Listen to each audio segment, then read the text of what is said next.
ကိုပြေရဲ့ဒီလိုထိမ့်ပေးတဲ့ကြိုးကိုအစကတည်းကတန်းလန်းလေးချထားလိုတဲ့အချိန်မှာခါးကိုချိတ်ထားပြီးတက်ရင်တက်ကလေးကစိတ်ချရတာပေါ့အခုတော့ထိန်းကျိုးမပါပဲတက်နေရတော့ရှင့်အတွက်ဘလောက်အန္တရာယ်များလဲစိတ်မောခဲ့ရတာကိုထိန်းချုပ်မထားနိုင်တော့ပဲလွတ်ခနဲ့အပြစ်တင်လိုက်မိသူ့မျက်ဝန်းထံမှအန်အောရိပ်နဲ့အတူအပြုံးတစ်ခုကိုမြင်ရတော့မှငါမှားသွားပြီဟုနောင်တရသွားပါပြီ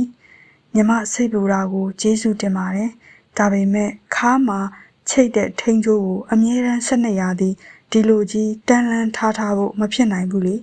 ကျိုးကခိုင်ခန့်ရမယ်ခြောက်တွေ့ရမယ်အန်ရီကင်းရမယ်မိုးတံရေတံနေတံနဲ့ပြစ်ထားလို့ဘယ်ဖြစ်မလဲသူ့ကိုစိတ်ချလက်ချထားပြီးတက်သွားတာကမှမမျှော်လင့်မဲကျိုးပြက်တာတို့အပေါ်ကခြိထားတဲ့အထုံးမခိုင်လို့ပြက်ကြတာတို့ကြုံရနိုင်တယ်ဒီအတိုင်းတက်တဲ့အခါကျတော့ကိုသတိထားတယ်လေကျွန်တော်ကဒီလင့်စင်မောငငယ်ကလေးကတက်နေကြကျွမ်းနေပြီဖိုးသားနဲ့နိုးနိုးကိုကျိုးတိုင်းခွင်းနေဝစ်စင်ပေးကြသည်လင့်စင်ပေါ်ကချထားတဲ့ထိန်းကျိုးကလူနှစ်ယောက်စာပဲစိတ်ချရတယ်ဒီတော့ကျွန်တော်ကတယောက်ချင်းစီကိုတလှည့်စီခေါ်သွားပေးမယ်ဦးကြီးကျွန်တော်နဲ့တက်မယ်နော်ဦးကြီးကောက်ရကခေါင်းတရန်ရန်လက်တခါဖြင့်အသေးအတန်ညင်းလေသည်ဦးကြီးမတက်ရဲဘူးကိုပြေဦးကြီးကအသက်ကြီးပြီမတက်ချင်အတင်းမတိုက်တော့မှနဲ့မတ်တီရီကပြည်မုန်းငိမ့်အားဟန်တာသည်ဦးကြီးအပေါ်မှာပကြီးဆွဲဖို့မြင်ကွင်းသိပ်ကောင်းနေဗျပကြီးဆက်ကူတွေရောင်စုံခဲရံနေလည်းရှိတယ်တက်မယ်မဟုတ်လားဦးကြီးကခေါင်းတရန်ရန်ဟက်ကောင်လေးလူကြီးကိုမဆဆန်းနဲ့ပြည်မုန်းငိမ့်ကကလေးနှစ်ယောက်ကိုခါထိန်ကွင်းခိုင်ချိတ်ပေးပြီးသူကတော့ထိန်ကျိုးမပါပဲအပေါ်သို့တက်တော်သည်အမေကလေးနှစ်ယောက်ကလည်းကျိုးလေကားလေးများကိုတထစ်ပြီးတထစ်တက်သွားလိုက်တာတွက်လက်လို့ဘလောင်များလေးကျင်ထားလဲမသိမတီရီကစိတ်ပူပန်ခြင်းမရှိသားနဲ့သမီးကိုပြေမုန်းငိမ့်နဲ့စိတ်ချလက်ချထားနိုင်သည်တခါများကိုပြေကဟိုးအပေါ်ဆုံးအိမ်အစွန်းကနေကျိုးလေကားနဲ့မစင်းမဲခုန်ချတာညီမရဲ့ခါထိန်ကျိုးပါတော့ဘလောက်အမြင့်ကကြမြေပြင်အထက်တပေလောက်ခြေလွတ်ယုံတွဲလောင်းချလဲနေတော့တာအဲ့ဒီကစားနည်းကိုသူပျော်တယ်ဖះကန်ဆိုတာမပြောနိုင်ဘူးနော်ပြက်ကြတာတို့ဘာတို့ဖြစ်မှဖြစ်ရလေဘာလို့များဒီလောက်သူစွန့်စားခြင်းရတာလဲကလေးနှစ်ယောက်တည်းတစ်ပင်ပေါ်မှာမထားခဲ့ပြည်မုန်းငိမ့်ကဆင်းမလာပဲခါထိန်ကျိုးကိုမတ်တီရီစီပြစ်ချပြီးသည်ကဲညီမတို့ကိုနောက်ကနေခါထိန်ကျိုးနဲ့ခပတ်နဲ့မြင်အောင်ချိတ်ပေးပြီးတော့ဟင်းကျမမလုပ်တတ်ဘူးတို့ပြမယ်လေဒီမှာမတ်တီရီကလက်မောင်းနဲ့ကိုယ်တဲကိုတိုင်းကျိုးကိုကိုမာမချီသေးခင်ခါထိန်ကျိုးဤဂျိတ်ကွင်းနဲ့ချိတ်ပုံချိန်နီးကိုပြသည်တို့လဲကိုဟာကိုလက်နောက်ပြန်စစ်လို့ရပါတယ်စိတ်မပူပါနဲ့ညီမကကူပေးုံပဲမတ်တီရီဤသွဲပြောင်းနှွေနှောင်းသောကုခန္ဓာမှာတင်နှန်းပေါင်းပြီးအင်ကြီးပွားအောက်တွင်ပင်အချိုးအစားပြေပြက်လာပါနေသည်ခါတိုင်းကွင်းတွင်ထိန်ကျိုးချိတ်ကွင်းကိုချိတ်ပေးသည့်အခါမြဝန်းရန်လက်တွေတုံနေသည်မိမိမှားလိုက်လျင်သူတစ်ပါးအသက်အန္တရာယ်ကိုထိခိုက်နိုင်မှန်းသိနေသည်စိတ်ကတော့မရဲပေမတ်တီရီကလည်းကိုစိတ်ချလက်ချထားတာတော့မဟုတ်သူ့လက်ဖြင့်နောက်ကိုပြန်ဆန်းကချိတ်ကွင်းကိုအသေးအချာစမ်းသက်ကြည့်ဆွဲကြည့်လှုပ်ပြီးမှโอเคဟုဆိုကတစ်ပင်ပေါ်သို့တက်တော်သည်အပေါ်မှကလေးနှစ်ယောက်၏ရေမောတံကိုကြားရသည်မော့ကြည့်လိုက်တော့ကလေးနှစ်ယောက်နှင့်အတူသူကဝရန်တာအတွင်းမှမတ်တက်ရက်ပြီးအောက်ကိုငုံကြည့်နေသည်မတ်တီရီကျိုးလေကားတက်သွားပုံကတွက်လက်သည်ဟိုသည်လွှဲရန်ရင်းရိုင်နေသောကျိုးလေကားကိုအလိုက်တဲ့ကိုထိန်ကတက်သွားပုံကကိုယုံကြည်မှုအပြည့်ဟန်ဖြစ်သည်ရှင်နဲ့မတ်တီရီဘယ်ချိန်ကစပြီးကောင်းတူဆိုဘက်အပေးယူမြနှင့်နှစ်ယောက်တဘဝဖြစ်နေခဲ့ကြသလဲကျမသိချင်လိုက်တာရှင်စကားအရာဆိုရင်အနည်းဆုံးတော့10နှစ်ကြာခဲ့ပြီပေါ့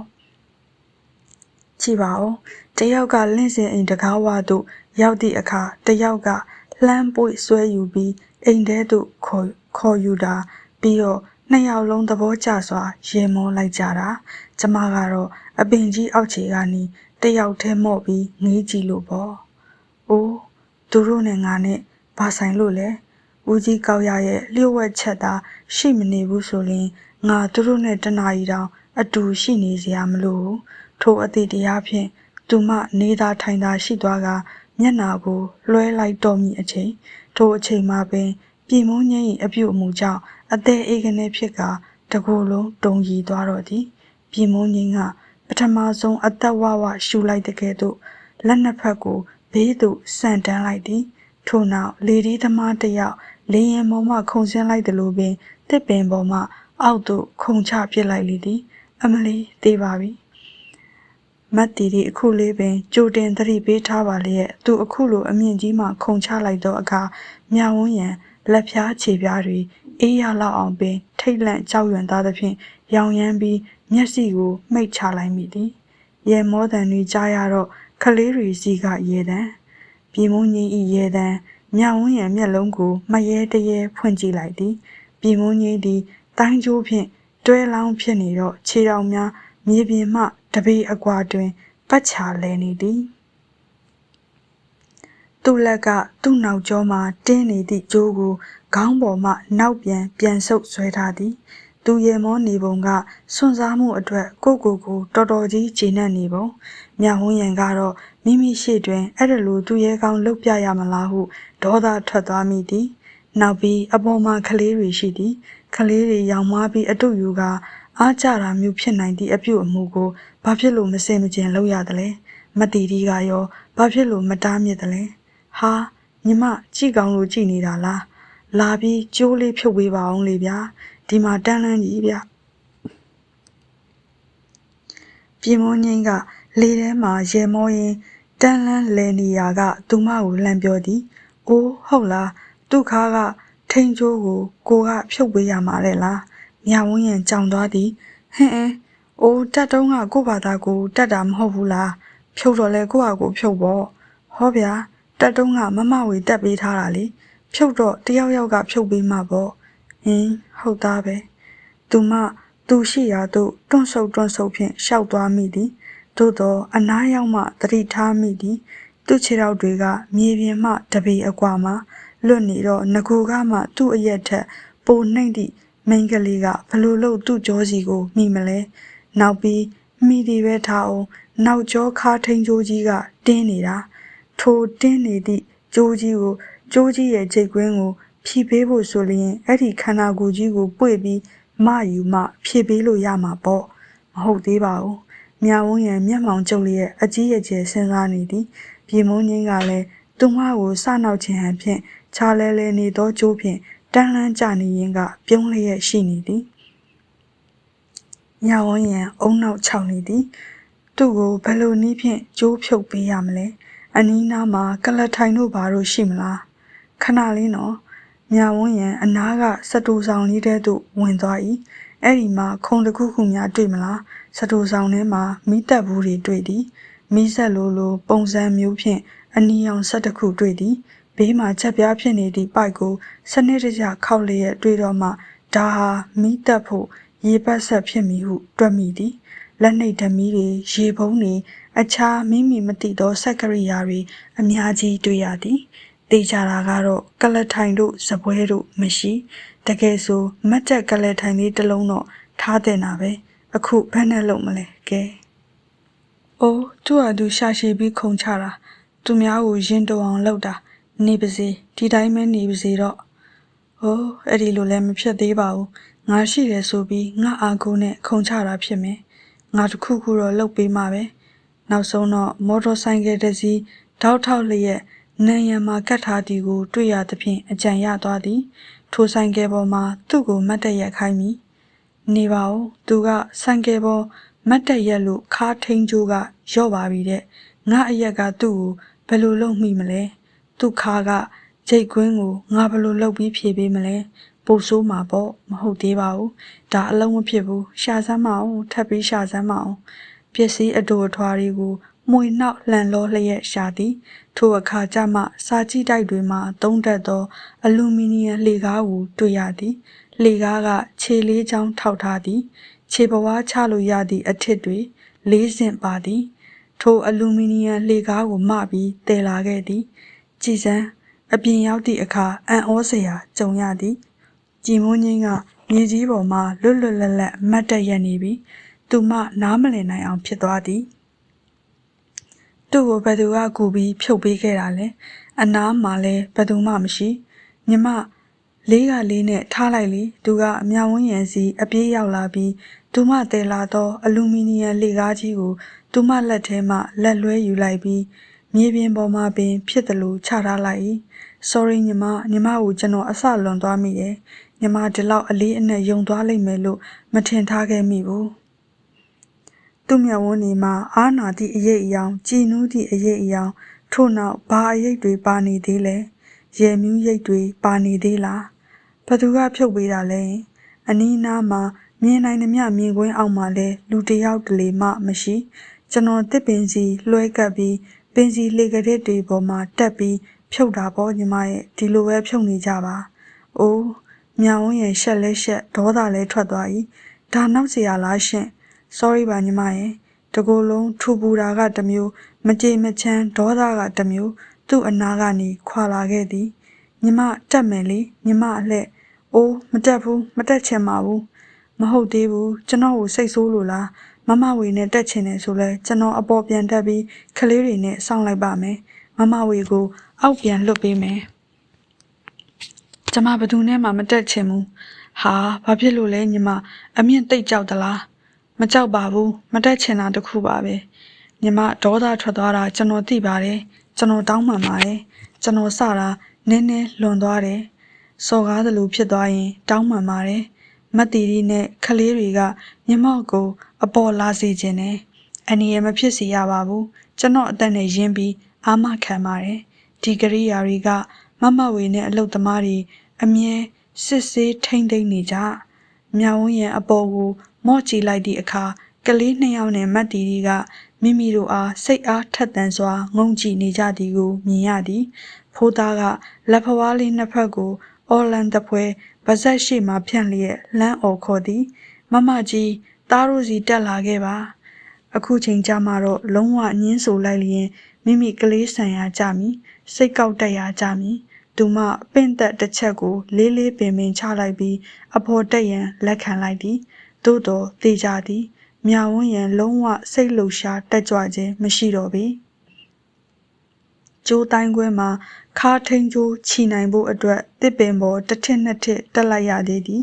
အခုမှတတိထားမိသည်မှာကညင်ပင်ပင်စီကြီးတွင်လက်ကင်လို့ရအောင်တစ်ဖက်တစ်ချက်မှာအာယူစုပ်ကင်ဖို့အသင့်အနေထားတန်ခွင်းနေတက်ထား၏တက်တောင်တက်တာမြဲမြဲဆွဲပြီးတထစ်ချင်းတက်သွားရုံပဲမိမိအားပြည်မုန်းငင်းကခါနောက်မှာချိတ်ခွင်းချိတ်ပေးလိုက်သည်ကဲတက်လို့ရပြီတော်တော်မြင့်တဲ့အထိတက်လိုက်လိမ့်မကြဘူးကျွန်တော်အောက်မှာရှိတယ်သူမဘဲညာလက်ကင်ကွင်းတွေကိုအားပြုဆွဲလျက်ပင်စီလေကရစ်တွေကိုတက်သွားသည်မှာကျိုးလေကားနှင့်အပြိုင်ဖြစ်သည့်အထိဖြစ်သည်ရပြီညီမကျိုးလေကားစီတက်တော့သူကအောက်ကနေလှမ်းပြောသည်တကယ်တော့ကျိုးလေကားကလှမ်းကင်ဖို့တောင်တိတ်မလွယ်ပါလှုပ်ရမ်းနေသည်သူမပင်စီတစ်သားထစ်မှာချထားသည့်ခြေကိုလည်းမလွတ်ရဲ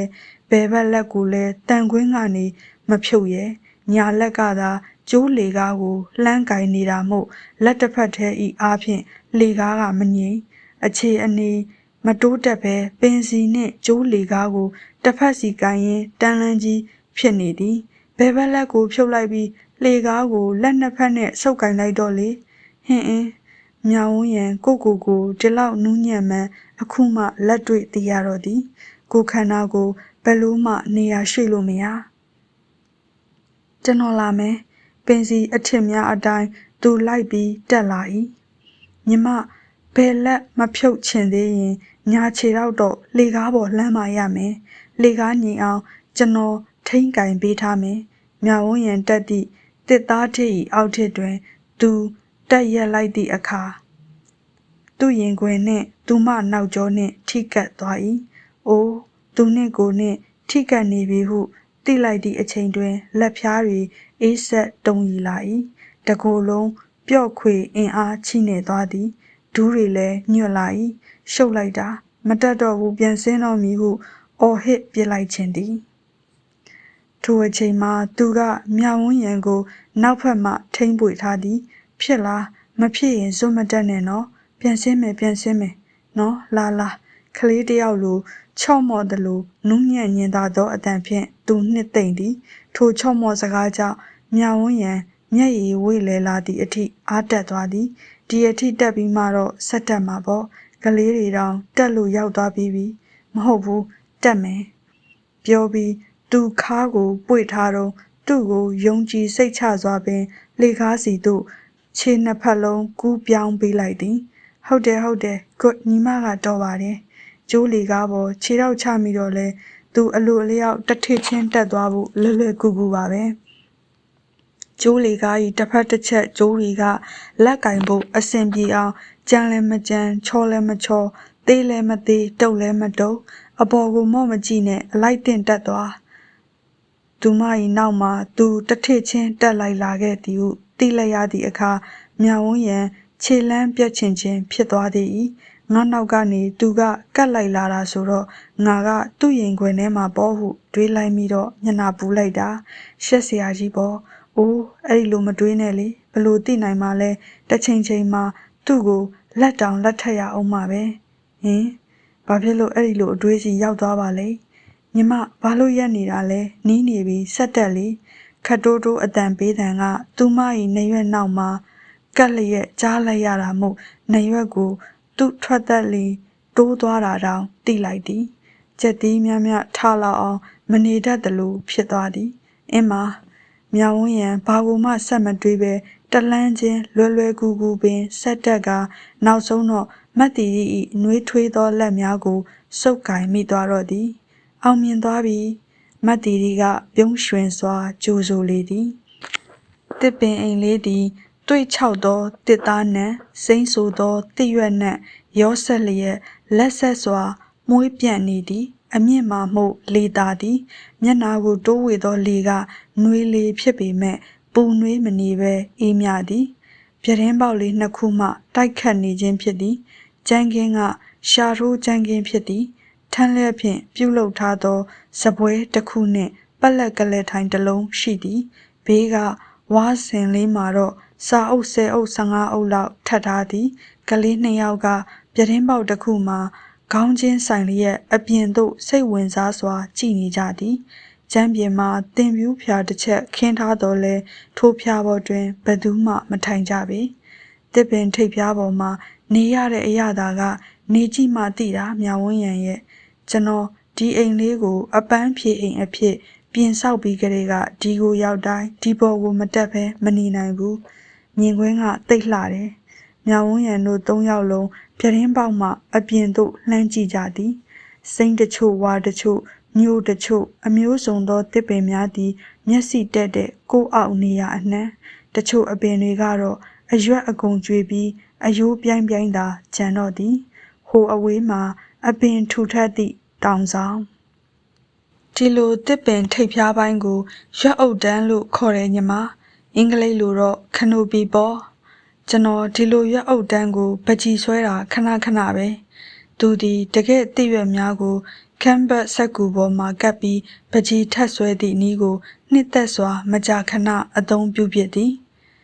တစ်တော်တစ်ခုလုံးဤထိတ်ဆုံးရွက်အုပ်တန်းကိုပကြီးဆွဲဖို့စိတ်ကူးရသည်မှာမလေးရှားနိုင်ငံတဘာဝကာကွယ်တော်အမျိုးသားဥယျာဉ်မှာအထူးပြင်ဆင်ပေးထားသောရွက်အုပ်တန်းကျိုးတရားပေါ်သို့ရှောက်ခဲ့ပြီးကလေးကဖြစ်သည်မိုးတစ်တော်ကြီးဤတစ်ပင်ထိပ်ဖြာရွက်အုပ်တန်းသည်အမြင့်ပေ90လောက်ရှိသည်အောက်ကိုငုံကြည့်လျင်တစ်ရွက်တစ်ခတ်အဆင့်ကိုသာမြင်ရသည်အထက်မှာတော့တစ်ရွက်ကြားမှပြိုးပျောက်ကောင်းကင်သူသွားရာမှာပကြီးဆွဲဖို့ပုတ်ပြားငယ်တွင်ကလစ်ဖြင့်ကတ်ထားသောပုံဆွဲဆက်ကူကပါနေကြမှုလျှက်တစ်ပြက်ပကြီးကောက်ရေးဖို့ခဲဖြင့်ချစ်ခဲ့သည်သို့သောအဲလန်းညွန်က10လက်မှသာကျဲသောကျိုးတရားပေါ်တွင်ရှောက်နေခိုင်းမှုထိုလုပ်ရက်သည်အန္တရာယ်များသဖြင့်မလုပ်ရန်တားမြစ်လာခဲ့သည်အဲ့ဒီချိန်ကလေးကသူအမွေရသောတောကိုရွက်အုပ်ကျိုးတန်းတရားလှုပ်ချင်နေခဲ့သည်ဒီလိုစီမံကိန်းကြီးမျိုးကတကယ်တဘာဝတောတွေမှာအစိုးရကဒါမှမဟုတ်အင်အားကြီးတဘာဝပတ်ဝန်းကျင်အဖွဲ့တစ်ခုကတာဝန်ယူပြီးလုပ်ရမှာမောင်လေးရဲ့မ မင်းစိတ်တက်ကြွနေတာကိုမမဝေနားလေပါတယ်ဒါပေမဲ့ဘလို့ပဲလှုပ်ဒီတော့ဟာအဲ့ဒီအဆင့်မျိုးကိုမမိနိုင်ဘူးလေသူတို့နှစ်ယောက်အချီအချစကားပြောရပြန်ပြီမတ်တီရီကမြဝန်းရံအားရှင်းပြသည်ဒီတော့ဒီတဘာဝတော့မဟုတ်ဘဲပြန်ဆိုင်ထားသည့်ဒုတိယဆင့်တစ်တော်သာဖြစ်၍အဆင့်မမီကြောင်းတစ်တော်တက်တန်းကလည်းအခုမှနှစ်450သာရှိသေးကြောင်းနောက်ထပ်နှစ်450လောက်ရှိမှအဆင့်မြင့်တစ်တော်တစ်ခုတတ်မှတ်ခံရမှာဖြစ်ကြောင်းမမအဲ့ဒီနောက်အနှစ်50ကြာရင်ကျွန်တော်ကသေပြီသေပါဖြစ်လဲမင်းမှာနောက်မျိုးဆက်ကြံမှာပဲမင်းသားတွေသမီးတွေကဆက်လုံမှာပေါ့ပြည်မုန်းကြီးကမြဝန်းရံကိုဖြတ်ခနဲလှမ်းကြည့်ဖះကြီးသူကြည့်ပုံကိုမြဝန်းရံအတိတ်ပဲမဖော်တတ်တော့လဲသူမိမိကိုအဲ့ဒီလိုမကြည့်သင့်ဘူးဟုထင်သည်ညနာကအနှွေးခနဲပူသွားပြန်၏ထို့ကြောင့်သူတို့နားမှမနေတော့ပဲဖိုးသားတို့အနားသို့ရှောက်သွားမိသည်ကလေးနှစ်ယောက်ကလည်းအလေးအနက်ဆွေးနွေးနေကြလို့ပါလားမမကဘာဖြစ်လို့အဲ့ဒီလိုပြောတာလဲ။အိုးမမသူတို့စကားတွေကြားတာပေါ့ဟဲ့။ဥက္ကုပြေကပြောတယ်ကျွန်တော်ကတကောင်ကျွတ်တဲ့။တေးရင်လည်းဘယ်သူမှသိလိုက်မှာမဟုတ်ဘူး။ငုံမဲ့သူလည်းမရှိဘူးတဲ့။အဲ့ဒီတော့မေမေကမမဝေတယောက်လုံးမင်းအနားမှာရှိတယ်လေ။အမြဲရှိနေမှာတဲ့။အဲ့ဒါနဲ့ဘာဆိုင်လဲမမကလည်းဖိုးသားကလည်းအားလိုက်တာအမြဲရှိနေမှာဆိုတော့ရေးသားတွေပြောတဲ့စကားလေးဟာရုပ်ရှင်ထဲမှာအဲ့ဒီလိုပြောပြီးပြီဆိုရင်သူတို့ယူကြတာပဲအဲ့ဒီလိုမေမေကပြောတော့ဥက္ကုပြေကမေမေလက်ကိုကင်ပြီးသူ့နှစ်ဖူးပေါ်ကတ်ခိုင်းနေမေမေကလက်ကိုပြန်ဆွဲယူလိုက်တာတသားနားမလဲပါဘူးဥက္ကုပြေကဖျားနေလို့လားကဲမသိဘူးလေမမထင်တာပြောတာမမတသားပြောမယ်ငါဥက္ကုပြေရဲ့တယ်လီဖုန်းထဲမှာမိမိပုံတွေအများကြီးတွေ့တာနင်ဘယ်တော့မှဖွင့်ကြည့်တာလဲကြာလာပေါ့ဖိုးသားကပြုံးဆက်ဖြင့်ပြောသည်သူတို့စကားတွေကြောင့်မြဝန်းရံမှာရှေ့တိုးရခက်နောက်ဆုတ်ရခက်ဖြစ်သွားသည်သို့တော့ခက်ကြောင်ကြောင်နဲ့မိမိမတ်တက်ရက်နေတာကိုနိုးနိုးကမြင်သွားသည်ကလေးပီပီသူ့စကားသူအိုတူအန်တန်ဖြစ်ဟန်လည်းမရှိမြဝန်းရံအားစိတ်အားတက်ကြွစွာပြတင်းမှလှမ်းညွန်ပြသည်မမကြီးကိုပြမလို့ဟိုးမှတွေ့လားချောင်းလေးတစ်ခုမြင်လားနောက်ရက်ကျရင်သမီးတို့အဲ့ဒီကိုပျော်ဝဲစားသွားရအောင်နော်သူပြရာသို့ကြည့်လိုက်သည်ဟုတ်ပါရဲ့တစ်ပင်အုပ်အစိမ်းရောင်အဝါရောင်ကြားထဲမှာကွေ့ကောက်သွားနေသောဖြူဖြူလမ်းချောင်းလေးတစ်ခုအဲ့ဒါချောင်းငယ်လေးပေါ့အဲ့ဒီချောင်းကလေရေလေးကိုကြီးနေတာပဲမမရဲ့အော်ဟုတ်လားအေးသွားတာပေါ့ပြတင်းပေါက်မှအောက်ဖက်သို့ငုံကြည့်သည့်အခါမြင်ကွင်းတော်တော်များများကိုတဲကွဲမြင်ရ၏ရှေးတုန်းကအမဲပြစ်ဝတ္ထုတွေတောလိုက်ဝတ္ထုတွေမှာလင့်စင်ပေါ်ကနေသားကောင်ကိုချောင်းသည့်ဖြစ်ရတဲ့အများကြီးရှိပါ၏အခုတစ်ပင်အင်္ဂလိပ်ကလည်းအဲ့ဒါလိုပဲတောတစ်ခုလုံးကိုအထက်စီးမှမြင်နိုင်သည့်အမြင့်မှာရှိသည်ချောင်းဖြူလေးစီမရောက်ခင်တစ်ပင်တွေမရှိဘဲဖြူးနေသည့်အရှည်လိုက်လမ်းကြောင်းတစ်ခုရှိသည်အဲ့ဒီလမ်းကဘယ်ကိုရောက်လဲသမီးသိလားမသိဘူးအဲ့ဒါကမီးမကူအောင်ဖြတ်ထားတဲ့လမ်းပေါ်ညီမရဲ့ဘယ်အချိန်ကအနားရောက်လာမှမသိသည့်မတ်တီရီကဝင်ဖြေပေးသည်တောတနေရာမှာမီးလောင်လို့မီးတက်ဖို့လိုရင်လဲမီးတက်ကားဝင်ပြီးအဲ့ဒီနေရာကိုသွားလို့ရတယ်။အော်ဒီတောထဲမှာဘာကောင်တွေရှိလဲ။ဒီတောထဲမှာဘာအကောင်ကြီးမှမရှိပါဘူးညီမ။ယုံလေးတွေရှိတယ်။ငှက်လေးတွေမျိုးစုံရှိတယ်။ရှင့်တွေကတော့အများကြီးပေါ့။တခါတော့တောခွေးဦးတန်းကိုညမှာကြားရတယ်။မြင်တော့မမြင်ဘူးပါဘူး။အပင်တွေကရောဘာပင်တွေလဲ။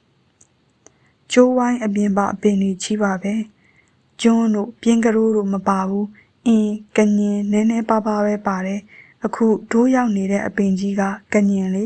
ရှားပင်နည်းနည်းပါးပါးပါတယ်။သတင်းပင်နည်းနည်းပါးပါးပါတယ်။အများအားဖြင့်တော့အကြီးမြန်တဲ့ဓမာနဲ့မဲဇလီတွေပါ။တစ်တန်ဘိုးအနေနဲ့မတ်လောက်เสียမဟုတ်မဲ့အပင်တွေကြီးပါပဲ။ကလေးများကတစ်ပင်ပေါ်မှာဆက်နေခြင်းသေးတော့လဲပြန်ဆင်းဖို့အချိန်ကြပြီဟုမတ်တီရီကသတိပေးသည်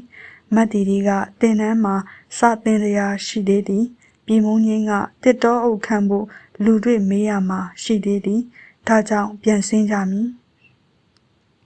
ပြန်ဆင်းသည့်အခါမတ်တီရီကအရင်ဆင်းသည်မတ်တီရီကပြည်မုန်းကြီးလိုပဲ ကိုယ့်ဟာကိုယ်ခြေကွင်းကိုနောက်ပြန်ဖြုတ်တတ်သည်ပြီးတော့ကလေး2ယောက်ပြီးတော့မြဝန်းရံ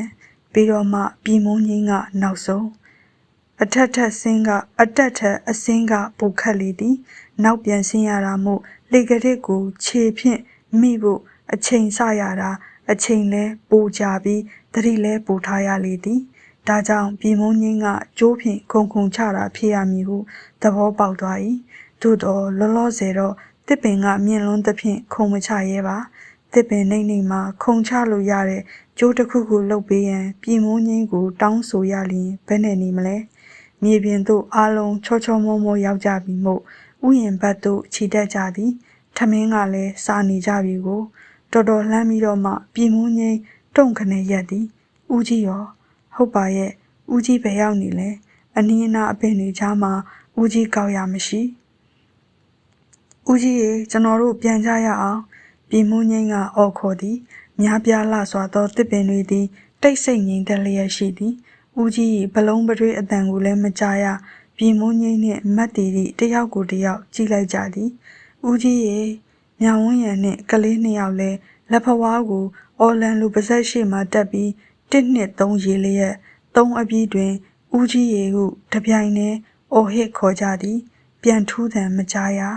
ဦးကြီးဘေးရောက်သွားတာလေကိုပြေနှင့်သူ့အလုပ်သမားတွေဦးကြီးကိုမိုးမချုပ်ခင်တွေ့နိုင်ဖို့ရှာနေကြသည်မိုးချုပ်လျင်အရှာရခတ်မှာမဟုတ်ဖြစ်တစ်တော်ထဲမှာနေကြမဟုတ်သူကညမှာတောထဲမှာမျက်စိလေလမ်းမလျင်စိတ်ချောက်ချနိုင်သည်အထူးသဖြင့်ဦးကြီးလိုစကားမပြောတတ်သူလှမ်းអော်ပြီးအတန်မပေးနိုင်သူဆိုလျင်ပိုဆိုးလိမ့်မည်သူတို့အုပ်စုနေ့လည်စာစားဖို့ပြန်လာခဲ့ကြရတော့လဲမြဝန်းရံစိတ်မဖြောင်ပြီပန်းရောင်စင်ဝင်နဲ့အစာအုပ်မှာမတ်တီရီတို့တားအမိတွေနေထိုင်ကြသည်ဖိုးသားနဲ့နူးနူးကတခန်းမတ်တီရီကတခန်းမြဝန်းရံအတွက်မတ်တီရီနဲ့ကက်လျက်အခန်းလွတ်မှာနေရာချထားပေးသည်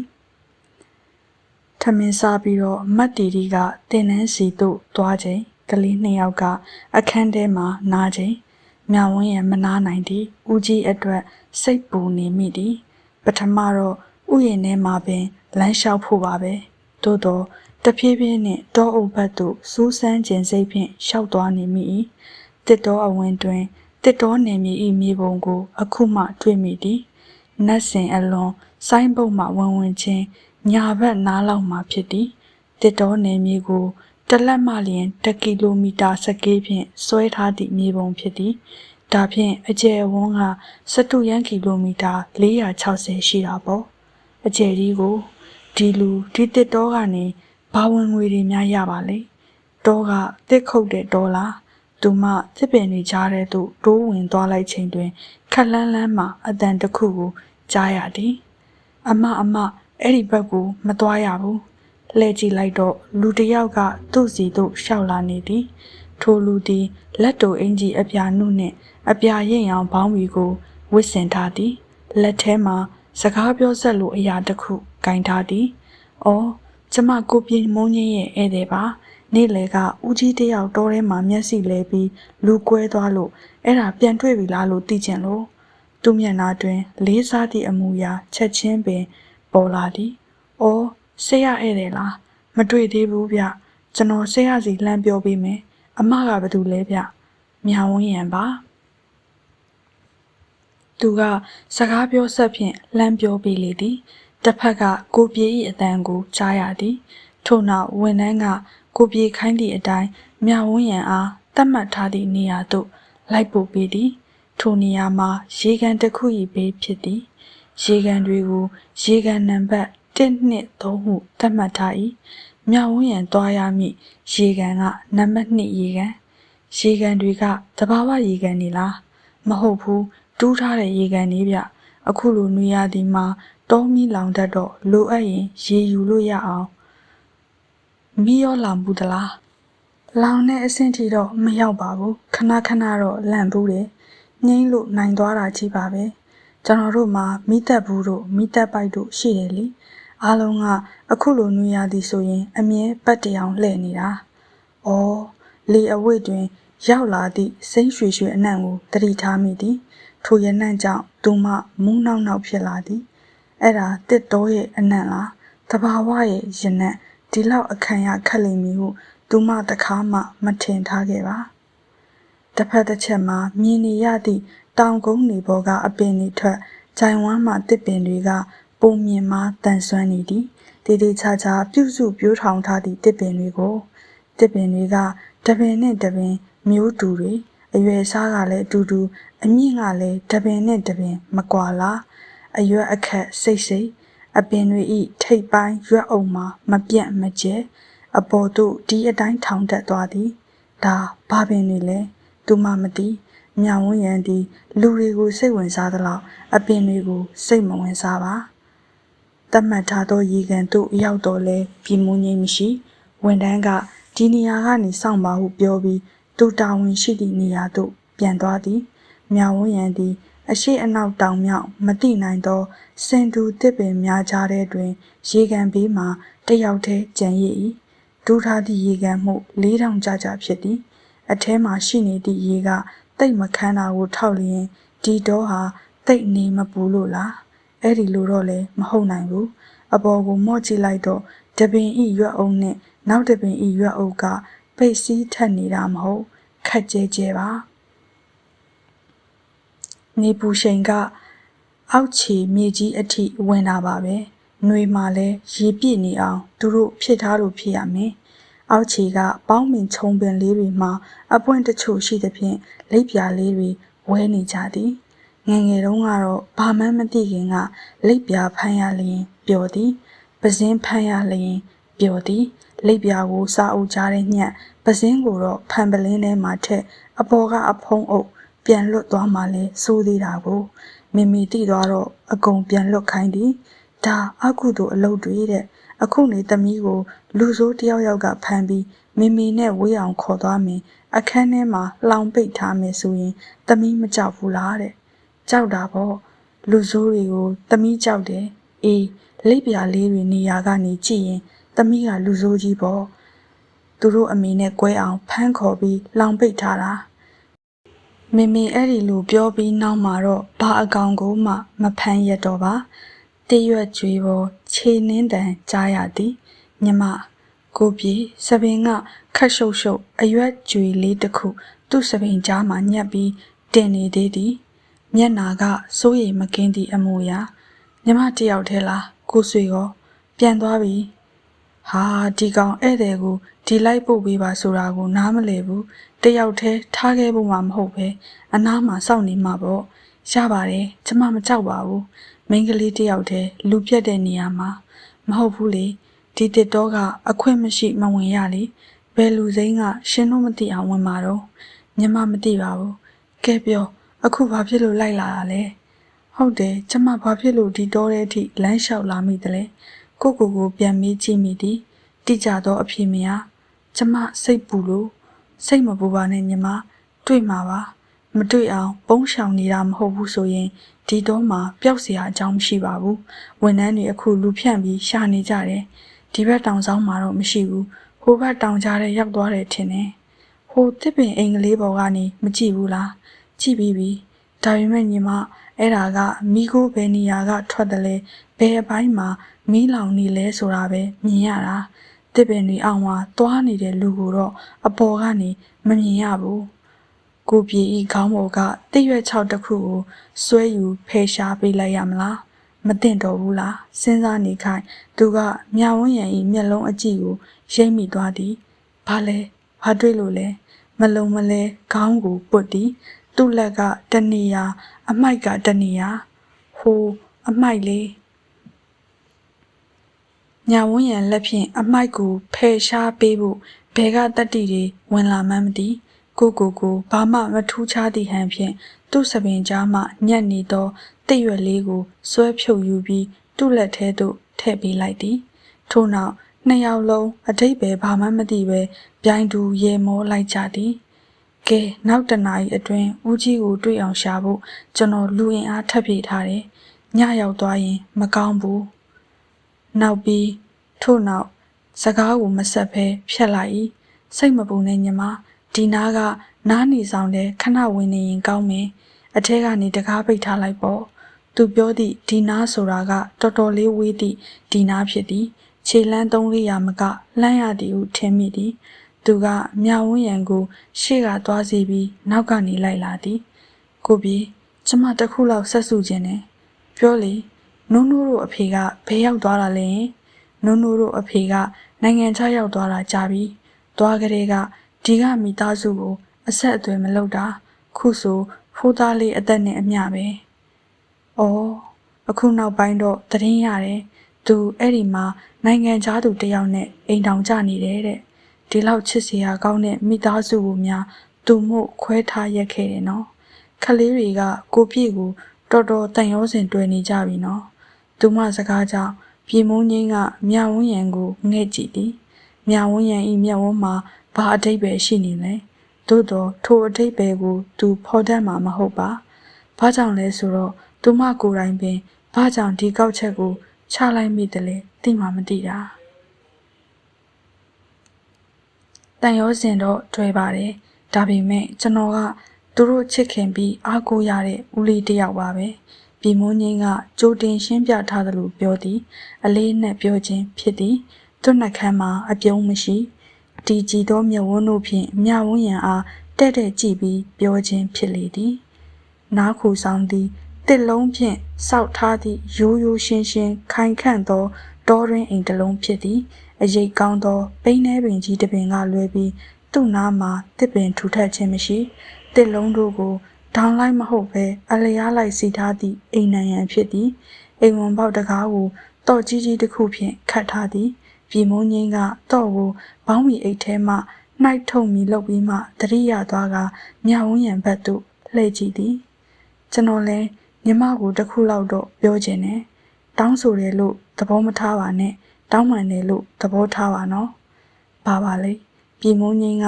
ပြောတဲ့မပြောတဲ့စဉ်းစားတယ်လို့ခဏတိတ်ဆိတ်စွာတွေးနေသေး၏ထို့နောက်ဆုံးဖြတ်ချက်ချလိုက်ဟန်ဖြင့်ခက်ဆဆကြည့်သည်ထို့နောက်တစ်ချက်ရေမောလိုက်သည်ဒီလိုလေကျွန်တော်နဲ့ညီမနဲ့အလောင်းစားကိစ္စကိုပြောချင်တာပါမြဝန်းရံမျက်နာပူနွေးသွား၏အိုးမပြောပါနဲ့အထူးသဖြင့်လူတွေတိတ်ဆိတ်တဲ့အခုလိုမမြင်ကြရမှာမပြောလိုက်ပါနဲ့ကျွန်တော်တို့အချိန်ကာလမကန့်သက်ခဲ့မိဘူးနော်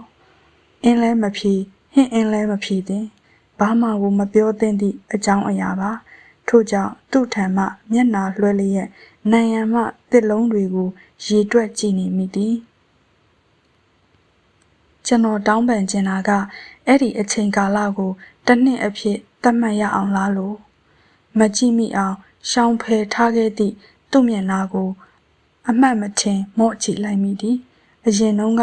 မျက်ဝန်းမျိုးဖြင့်သာဤစကားကိုသူပြောလာခဲ့လျင်မျက်ဝန်းရင်ထဲမှာအောင်သက်သက်ဖြစ်သွားမလားမသိ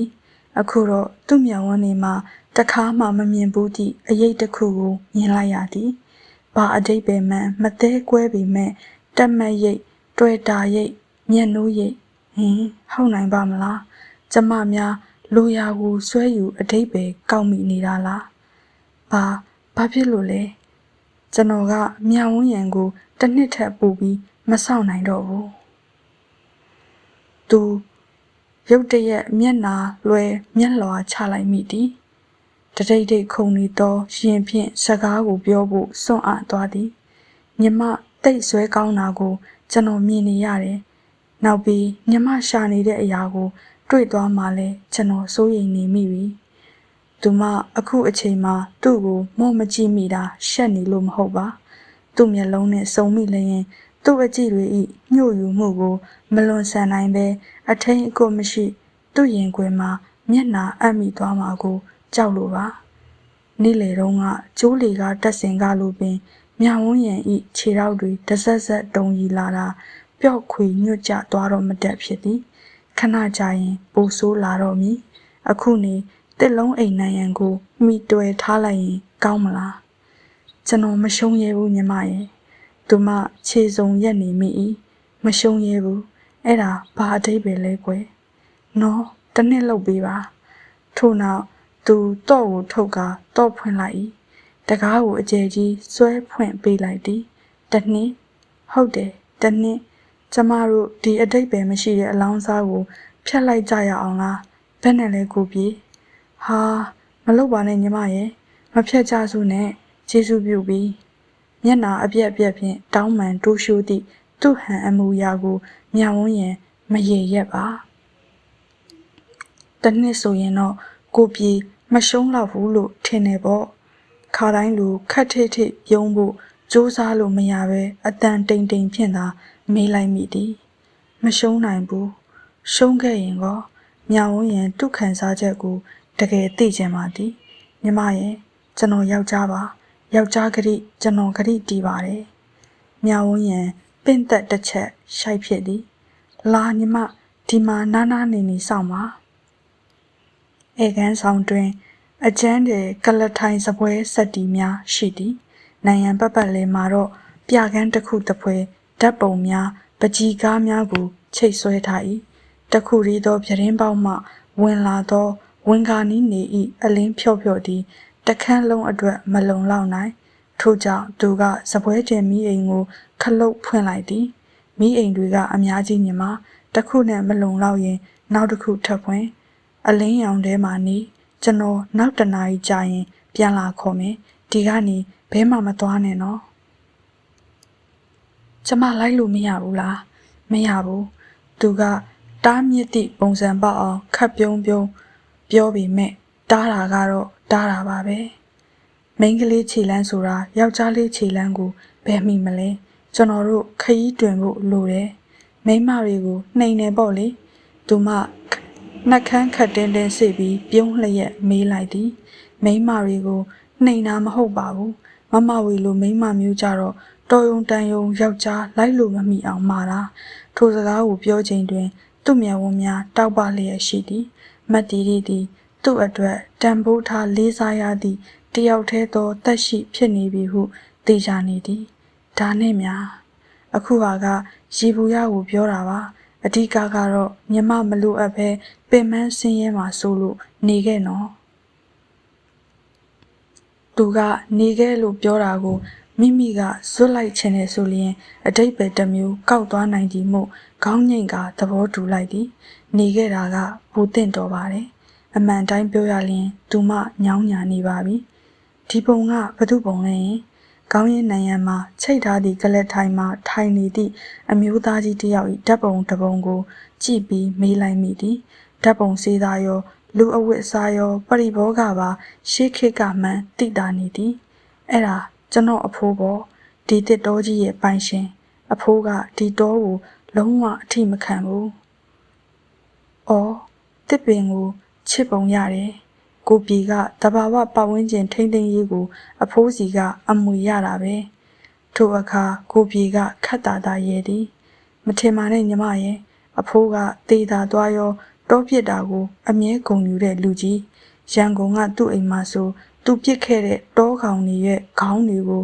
ဂုံယူဝင်ကြွားပြီးပြတိုက်တစ်ခုလိုပြထားတာအံ့ဩစရာကောင်းတာကသူ့ဘဝမှာတခါမှတစ်ပင်မဆိုင်ဘူးဒီတနေရာပဲသူ့အာဏာနဲ့တစ်တော်တစ်ခုဖြစ်အောင်စိုက်ခိုင်းခဲ့တာတဲ့ကျွန်တော်ပတ်ဝန်းကျင်ထိန်းသိမ်းရေးတွေစိတ်ဝင်စားတာသိလို့သူဆုံးခံပြီးတော့ကျွန်တော်အတွက်အမွေပေးခဲ့တာအဖေရဲ့အဖေညီမစိတ်ဝင်စားရင်သူ့ဓာတ်ပုံတွေဗီဒီယိုထဲမှာအများကြီးပဲသူလက်နှိပ်ဓမီတစ်ခုကိုယူလိုက်သည်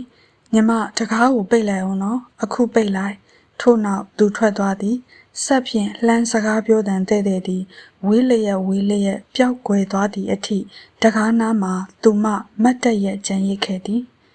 တယောက်တည်းကြံခဲ့သည့်အချိန်တွင်သူမပကြီးကားနှင့်ဓာတ်ပုံများကိုလှည့်ပတ်ကြည့်သည်ပကြီးကားက6ကားပကြီးကားကပြည်မုံငင်း၏ပကြီးမဟုတ်ရှေးခေတ်ပကြီးလက်ရာကြည့်ရတာကသူ့အဖိုးပိုင်သည့်ကားတွေဖြစ်ပါလိမ့်မည်စစ်သူကြီးမဟာဗန္ဓုလမြင်းပေါ်မှဓားကိုဝင့်လျက်စစ်တိုင်နေပုံသူ့နောက်မှာအလံတွေနှင့်မြန်မာစစ်သည်များ၏ပုံတော်တော်တရုပ်ပါတဲ့ပုံပဲအောက်ခြေကလက်မှတ်ကိုမဖတ်နိုင်ပါဖတ်နိုင်သည်ဆိုတော့ပကြီးစရာကိုကြားဖို့မှမဟုတ်ပါလက်မှတ်တွေကတစ်ခုနဲ့တစ်ခုမတူသဖြင့်ပကြီးစရာတွေမတူဘူးဟုသိရသည်လက်ရာကိုတော့မခွဲခြားတတ်မြဝန်းရံသည်ပကြီးနှင့်တော်တော်ကိုအလံဝေပါသည်အားလုံးကတိုက်ပွဲမြင်ကွင်းကြီးပဲရဲစွမ်းတတိကို ဦးစားပေးရေးဆွဲထားသောအနီးကပ်တိုက်ပွဲမြင်ကွင်းများဖြစ်သည်မြဝန်းရန်သူ့အဖိုးဤဓာတ်ပုံကို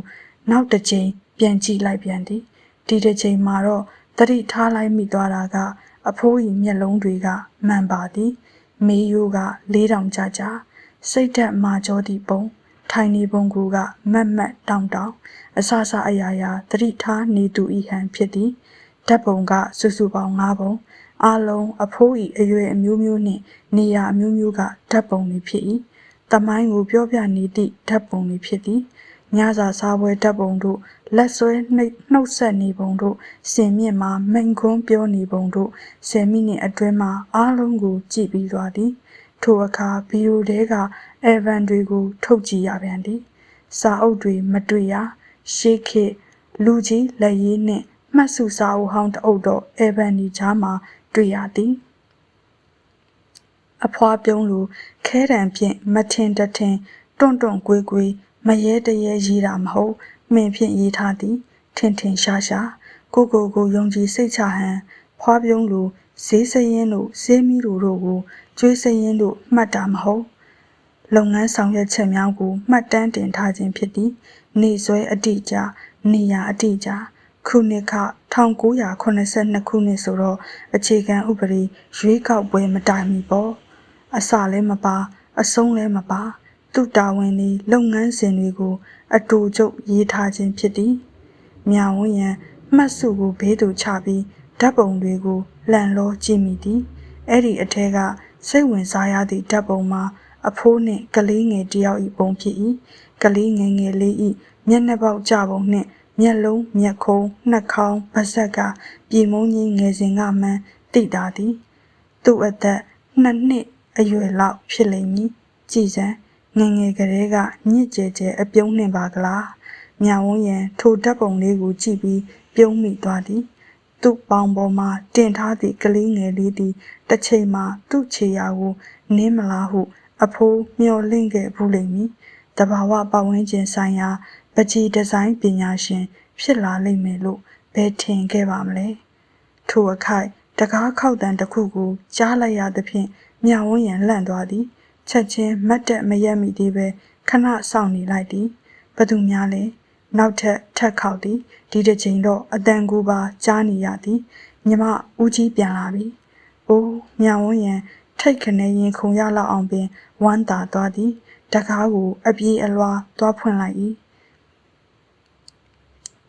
ဦးကြီးကိုမမြင်ရပြည်မုံကြီးနှင့်အတူပါလာတာမဟုတ်တခြားအဖွဲ့ကရှာတွေ့ခဲ့ခြင်းဖြစ်သည်သူတို့အချင်းချင်းအပြန်အလှန်ဆက်သွယ်နေခဲ့ကြသည်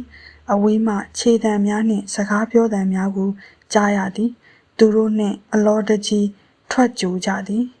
ဦးကြီး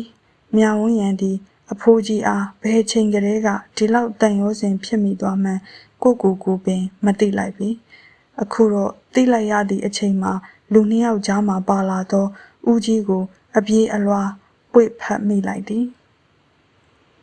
အမလီဘယ်ရီလျှောက်သွားနေတာလဲဦးကြီးရဲ့ကျမတို့စိတ်ပူလိုက်ရတာဒီထက်ပိုအံ့ဩရတာကမိမျက်ဝန်းမှချက်ချင်းရစ်ဝဲကပြည့်ရှံလျက်လိန်စင်းကြလာသောမျက်ရည်ဘူးများကြောင့်ဖြစ်သည်ဦးကြီးကပြန်ဖတ်လိုက်သည်သူဖတ်လိုက်ပုံကမြဝန်းရန်ကိုနှစ်သိမ့်သည့်အတိတ်ပဲမျိုးမဟုတ်ဘဲအာကိုတကြီးဖတ်တွယ်ပုံမျိုးတင်းကြပ်ဖြစ်လေသည်ဦးကြီးကိုခန္ဓာကတုံကြည်နေသည်တော်တော်ကြောက်သွားခဲ့မလားအောက်ပိုင်းကလည်းရေတွေဆူနေခဲ့သည်နဂိုကဝမ်းနဲ့ဟန်မျက်လုံးတွေမှာအခုတော့မျက်ရည်တွေရစ်ဝဲနေသည်ကိုပြေကလည်းဦးကြီးကိုခါမှပွေဖက်လိုက်သည်ချောင်းထဲထိရောက်သွားတာဟုတ်လားဟုတ်တယ်ဆရာထင်တဲ့အတိုင်းပဲဟိုဘက်တောင်ကြားအထိရောက်သွားတာကိုချောင်းထဲမှာရှောက်သွားတော့ကျွန်တော်တို့တော်တော်နဲ့မတွေ့ခဲ့ဘူးပေါ့ရေတော့တိတ်မရှိပါဘူးဦးကြီးကမျက်ရည်ဝဲသောမျက်လုံးများဖြင့်တိတ်ဆိတ်နေသည်အတန်တစ်ဆက်ကလေးတောင်မထွက်သူတို့အုပ်စုသည်ဦးကြီးဦးကောက်ရကိုအလဲမှထားပြီးဥယျာဉ်ဘက်သို့ပျော်ရွှင်သောစကားသံများတက်ကြွသောခြေလမ်းများဖြင့်ရှောက်လာခဲ့ကြသည်ဦးကြီး၏လက်ထဲမှတင်းကြပ်စုပ်ကိုင်ထားသောအရာတစ်ခုရှိသည်ကိုမြဝန်းရန်သတိထားမိသလိုဘယ်သူမှသတိထားမိပုံမရထိုအရာသည်လက်သီးစုပ်ထက်ကြီး၏ဦးကြီးလက်ထဲတွင် မြုပ်ကွယ်နေတာမှာ